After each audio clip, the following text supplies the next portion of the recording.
Guys, so in this video, I just want to talk to you all a little bit about moderation and having realistic expectations, a plan on how to achieve those expectations, and being reasonable and rational, patient, and maintaining sort of your own mental health and stability in chaotic markets. Okay, so I'm hearing quite a bit of two things right now in the market. Okay, I'm on the one side, I'm hearing this bullish voice of, buy the dip, buy everything. You can, I even hear people saying, take out credit. Um, uh, you know, uh, Money is worthless. You can get really low interest rates, and these assets and these cards are at a at a low right now, and they're going to explode back up. So I'm hearing these types of arguments there, and you should be buying everything. And then on the bearish side, I'm hearing some arguments like, the sky's falling. Nobody actually likes these things. Everyone was just here to make money. Everyone here is just toxic and terrible, and there's no fun in this hobby. There's no enjoyment in this hobby anymore.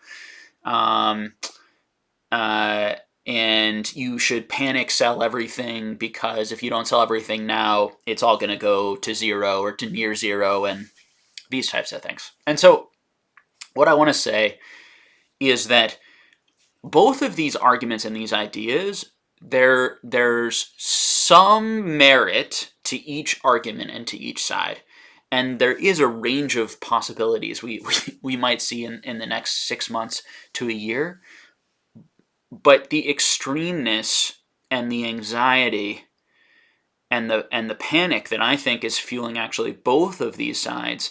On the bullish side, there's a panic of like really needing to strike it rich and getting rich quick in life, and not having the patience or the ability to confront real risk and understand that maybe it's not a great time to buy for you out there, because you really don't know what the market's going to do. It could continue to go down, and you just don't have the money available right now. You don't make quite enough money. You already have a lot of money in Pokemon cards, and it doesn't make sense for you to plunge a lot more in. And then equally on the other side, this idea that you need to panic sell everything, and that if you don't get out of all of your items right now, you're gonna go broke. You're doomed.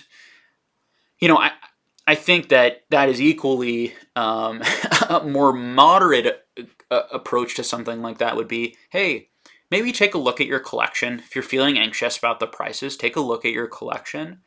Maybe sell 10 to 20% of it, so you have a little bit of cash, so you feel a little bit better, so that if prices do continue to go down, you have a little bit of cash maybe to buy some more as they go down at values. And if they do come back up, then you still have the lion's share of your collection, and you don't have to rebuy most of it at these higher prices that now you can't afford again.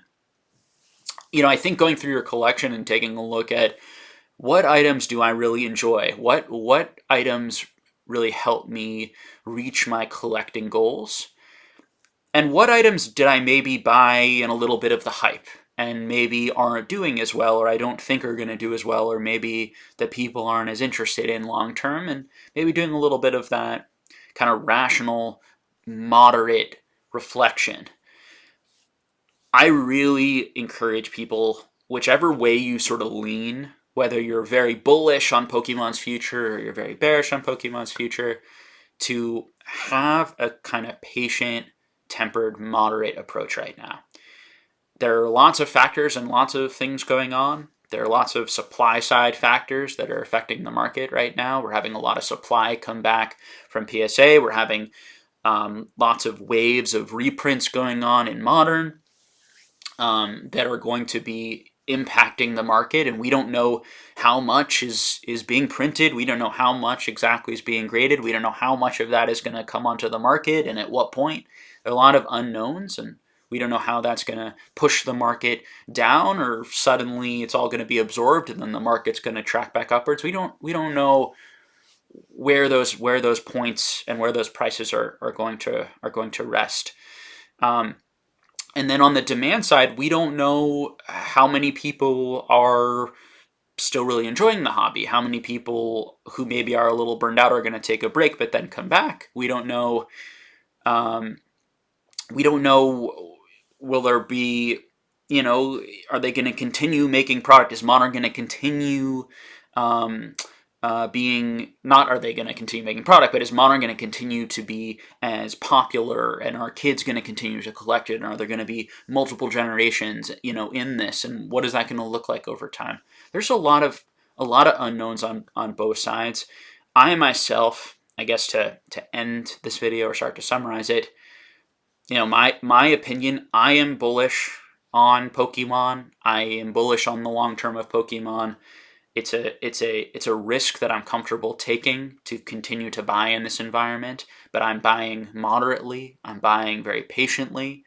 I'm looking to buy specific items that I think are either rare, undervalued, or at very, very low prices that I really like, that I've been waiting to come down for a while. But I'm very, very patiently, slowly buying, and with the understanding that I don't know what's going to happen, and understanding that I have enough money to purchase these items where if they go down or and I like the items enough that I'm not going to feel that bad, and then I'm still going to be happy. I can justify those purchases to myself as sensible. That's the message I really wanted to put out there today. The world of YouTube and the world of social media tends to be pretty large claims in one direction or another, and I want to do my best during this period to preach patience, to preach self-reflection, and to really consider, what are your goals? What do you really like in this hobby? What do you really enjoy in this hobby? And you can be in this hobby for as long as you want. I also think finding communities and finding friendships and finding places that you enjoy and that make you happy and that don't burn you out, and then also don't burn you out in terms of that addiction money side where you're spending so much money in these types of places. So I think all of that will help you enjoy the hobby and be here in the long run. And the truth is like, if you are here for 5 to 10 years and you budget well, and and not to mention 20 years, you can have an unbelievable, massive, wonderful collection. You do not need to buy it all this month. And I think that for any collector, that should really be the target and the mindset. So thank you all so much for tuning in and watching this video. As always, really appreciate the support of me, from all of the great patrons and people who watch this channel. I'm really, really enjoying this hobby, spending lots of times looking at my cards, spending times opening product and opening new things, and I'm excited, selfishly, I guess, to open some more Modern Pokemon product too, at a little bit of cheaper prices, and maybe get some cards that I've been eyeing and wanting to buy for a while that are finally coming down a little selfishly. So again, thank you all so much for watching, and I'll have another video for you all soon. Take care.